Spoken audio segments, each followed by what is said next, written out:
दुनिया भर में युद्धों के तनाव के बीच जापान ने भी मिसाइल टेस्ट कर लिया।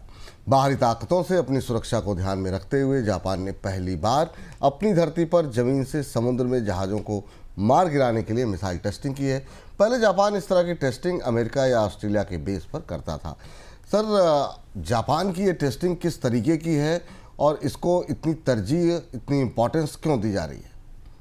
बेहद चौंकाने वाले घटनाक्रम हो रहे हैं। कल विपुल जी आप एक खबर लेके आए थे कि ओमान इनकम टैक्स लगाने वाला है, और आज आप खबर लेके आए कि जापान मिसाइल टेस्ट कर रहा है। दूसरे विश्व युद्ध के बाद पहली बार ऐसा हो रहा है जब जापान ने अपनी जमीन से मिसाइल टेस्ट की है, और ये बड़ा प्रयोग है और इसकी पूरी दुनिया के सिक्योरिटी सिस्टम में चर्चा है। और नाटो की बैठक जो आज हेग में चल रही है, वहां भी इसकी गूंज या इसकी बात सुनाई दी है, ऐसा सूत्रों का कहना है। जापान ने जो मिसाइल लेकर आया, जिस मिसाइल का इसने टेस्ट किया है, ये टाइप 88 मिसाइल है जो सतह से, जमीन से समुद्र में मार करती है। ये होकाइडो का जो शिजुनाई रेंज है वहां से दागी गई। 40 किलोमीटर दूर समुद्र में एक अनमैन्ड व्हीकल था, उसे निशाना बनाया गया। करीब 300 सैनिकों ने इसमें भाग लिया। परीक्षण सफल हुआ और जापान मिसाइल का अगला टेस्ट 29 जून को करने जा रहा है। दरअसल इससे पहले तक जापान अपनी जमीन पर से मिसाइल टेस्ट नहीं करता था। ऑस्ट्रेलिया या अमेरिका में मिसाइल टेस्ट होते थे। दूसरे विश्व युद्ध के बाद यह पहला लाइव फायर है जिसका जो जापान की जमीन से होता दिख रहा है। सर, लेकिन इसके अगर हम रणनीतिक पहलू की बात करें, वो क्या दिखाई दे रहे हैं? वजह क्या रही इसकी?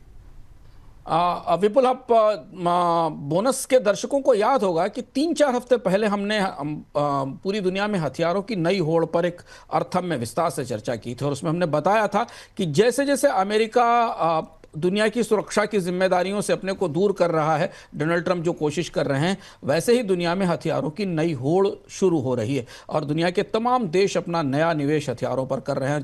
जिसके संदर्भ में मैं बताया था कि जो उभरते हुए प्रमुख हथियार निर्यातक हैं, चाहे वो मध्य पूर्व के हों या चीन हो या साउथ कोरिया हो, ये बड़े निर्यातक बन रहे हैं। उसमें हमने जापान का भी जिक्र किया था।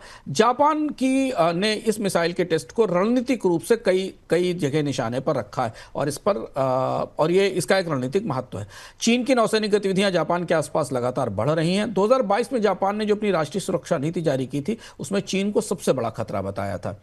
चूंकि अमेरिकी प्रशिक्षण पर, अमेरिकी साजो सामान पर निर्भरता कम करने की कोशिश हो रही है, लागत को बचाने की कोशिश हो रही है, इसलिए चीन अब मिसाइल क्षमताओं को खुद विकसित कर रहा है। Mitsubishi heavy industries 1000 kilometre range की टाइप 12 मिसाइल विकसित कर रही, जो जापान के लिए अप्रत्याशित है। इसके अलावा मिनातो मिशोरिमा आइलैंड है, वहां पर